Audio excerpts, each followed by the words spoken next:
porque es verdad que hay dos veredas y que el chico o el alumno y el profesor, el docente, están en veredas opuestas, pero que el esfuerzo del docente y el que hacía Norma todos los días era cruzar para llegar a la vereda del saber de la mano, ir a buscarlo. Eso implica conocer su cultura, conocer las características particulares, conocer su familia, conocer su hábitat y saber entonces cuáles son sus preguntas. ¿Cómo ve a los alumnos en la escuela? O sea, ¿cómo nos ve a todos en general, como alumnos? Estoy siendo directora. Año tras año van cambiando. Van cambiando. La situación general se fue agravando. ¿Sí? O sea, la situación afuera se fue agravando. La violencia afuera se fue agravando con respecto a la que nosotros empezamos. Sí. Cuando nosotros vinimos en el 90 había 2.500 personas en el barrio y hoy hay alrededor de 25.000 sí. en el mismo espacio. Claro, sí. Entonces a los chicos les toca vivir situaciones más difíciles que las que vivían antes.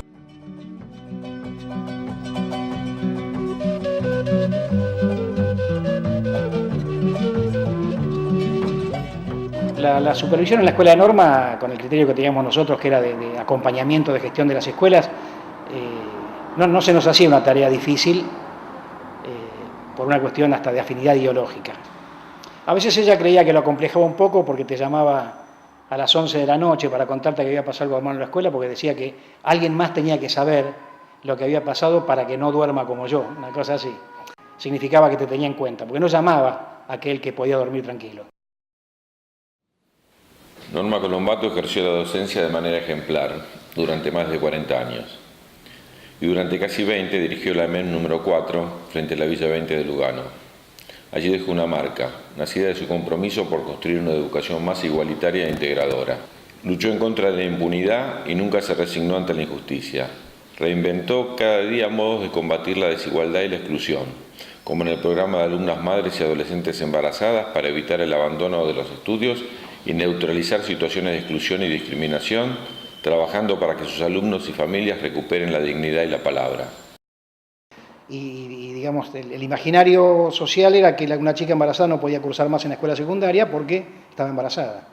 Cuando se las empezó a ir a buscar a la casa, para que sigan estudiando y para que la escuela las pueda seguir ayudando en toda su trayectoria escolar, lo tomaban con un poco de sorpresa. Las escuelas que tenemos en el barrio no le permitían seguir o le sugerían que después cuando las nenas ya tengan, vuelvan, y ese volver no volvían más. Entonces cuando se va corriendo la voz de que en la escuela sí podían venir embarazadas o mamás, y venían todas las chicas que estaban en esa situación, y ella era la que se ocupaba de ellas. Yo quedé embarazada cuando estaba en cuarto año, de mi hija que ahora tiene 21 años. Y cuando yo quedo embarazada, lo primero que ella me dice es que, obviamente que me felicita, me pregunta si yo estaba contenta con el embarazo. Yo era muy chica, tenía 17 años, le dije que sí, me dijo, bueno, ¿y cómo va a ser con la escuela? Digo, yo quiero terminar la escuela. Y así hice, cuando la tuve a mi hija en septiembre, empecé desde septiembre hasta marzo. Lo que no hice en esos meses que no vine, lo tuve que hacer en esa fecha. Y ella particularmente me explicaba matemáticas para poder rendir. Nos faltará una voz que señale que quien enseña necesita tener la convicción absoluta de lo que viene del otro es digno de ser escuchado. Ella, la palabra del alumno tenía peso, tenía valor. Y entonces ella trabajaba sobre lo que sobre lo que los alumnos decían o lo que necesitaban, ¿no? Sobre las necesidades de ellos. Ese día llovía y no me voy a olvidar de los pies embarrados de Norma, porque ella llegó a mi casa y me dio un abrazo y estuvo a mi lado, me dijo que lo lamentaba mucho. Y eso para mí fue muy fuerte. Ese abrazo de Norma, después de lo que sucedió con mi mamá, me permitió a mí tener otro vínculo con ella, completamente distinto. Norma me llevó a mí cuando la invitaban a ella a dar charla de no sé qué cosa. Carlito, vení, quiero que cuentes tu historia. Entonces yo contaba, ¿no?, cómo me había quedado huérfano y cómo habíamos salido adelante con mis hermanas y cómo la escuela había brindado un apoyo increíble para mi formación. Entonces vine y le dije a Norma, mirá Norma, está la posibilidad de que pueda estudiar para ser maestro. Y ella se alegró un montón. Y ella soñaba, ¿no?, con que yo me pudiera recibir y ejercer en este colegio.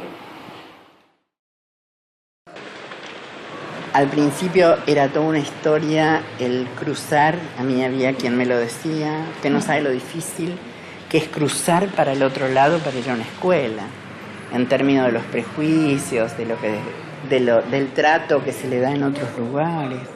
Por eso nuestro esfuerzo fue muy grande para que ellos se sintieran propietarios de la escuela.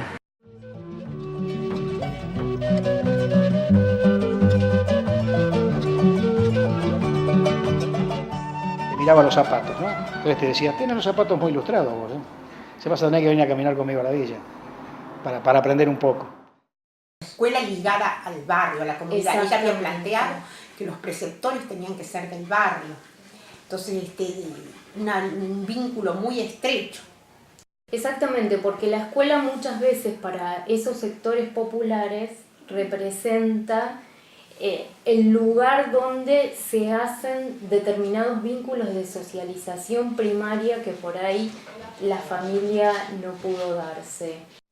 Por ejemplo, un día llevamos al cine a los pibes, no habían nunca viajado en el subte, ido al cine. Claro, porque fuimos al cine al centro de la ciudad, fuimos a Florida. Bueno, vos es que de eso, me acuerdo que Norma me había comentado la importancia, porque los chicos no conocían el centro. Lo pudieron conocer a partir de la escuela. Claro. Los chicos tienen que apropiarse de la ciudad. Nos íbamos a la tardecita. Sí, eso, apropiarse. Que cuando yo llegué a dar geografía, el tema era que geografía, historia en ese momento siempre se veía en primer año, nunca se veía geografía argentina o historia argentina. Entonces cuando yo llegué con un programa de secundaria. No, me dijo, de esto olvídate. Dijo, estos chicos son paraguayos, vienen de otra zona, hay que enseñarles primero que conozcan la Argentina, después América y después el mundo. A mí me abrió una panorama que decía, estos pibes me entienden. Claro, me entendían porque hablaba lo que ella me había marcado. Si yo hubiese dado geografía, no sé, europea, seguramente era chino. Sí, en la ciudad de Buenos Aires es imposible que un directivo en estos momentos se pueda sentar con los docentes de la escuela para hablar sobre un alumno, para hablar sobre una problemática, para hablar sobre un proyecto educativo, no está. Norma, por ejemplo, yo me acuerdo que venían, sí, me están pidiendo de la supervisión tal papel. Ese papel, si se podía, se hacía, pero la prioridad eran los pibes. Hoy, el director, es tanta la carga que tiene administrativa y que tiene que cumplir con esto que te piden y te piden y te pide el ministerio. Te pide tanta cuestión administrativa que me parece que lo pedagógico, ya no está. Lo que Norma tenía, esto de sentarse con el profesor y poder charlar, esos tiempos son los que están faltando. Y con propuestas que no las imponía.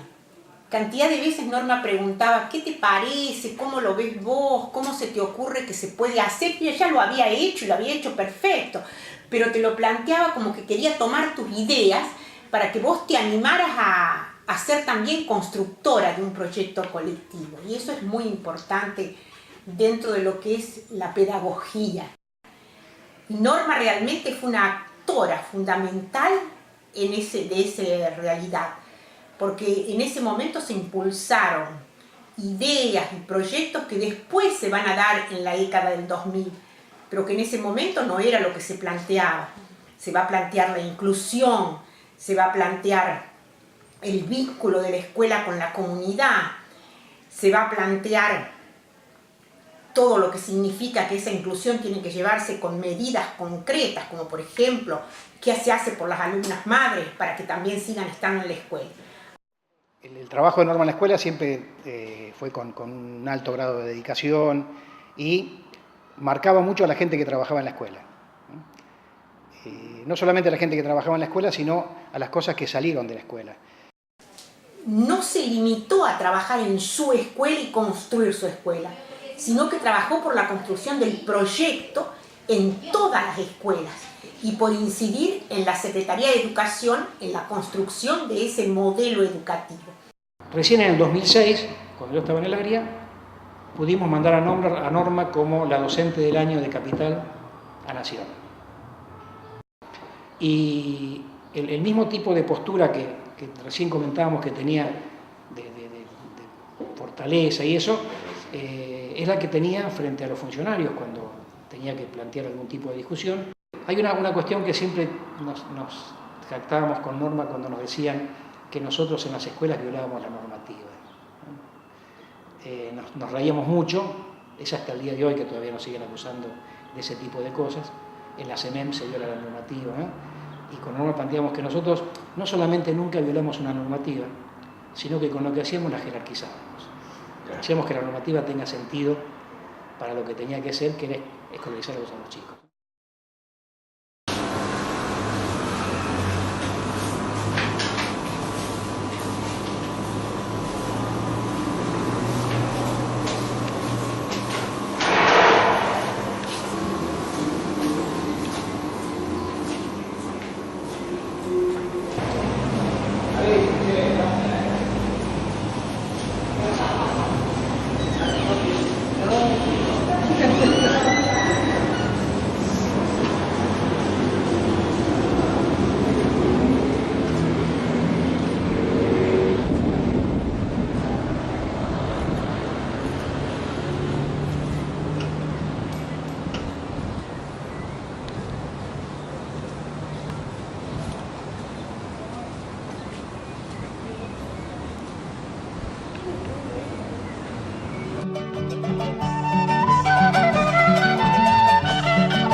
De madre muy fuerte, ¿no? Por eso en mi tarea como docente hoy de la institución no pierdo la oportunidad de dar consejos a mis estudiantes y no doy por perdido cuando desmerecen ese consejo, porque sé que el paso del tiempo tal vez les permita reflexionar en su andar y tal vez nos encontremos nuevamente en la institución y recordando aquellas anécdotas ya en su formación como adulto. La coherencia enorme que había entre su forma de ver la educación y la práctica como conductora de una escuela en particular era única. Hay que decirlo, realmente nosotros aprendimos mucho más de Norma que lo que pudimos nosotros transmitirle a Norma.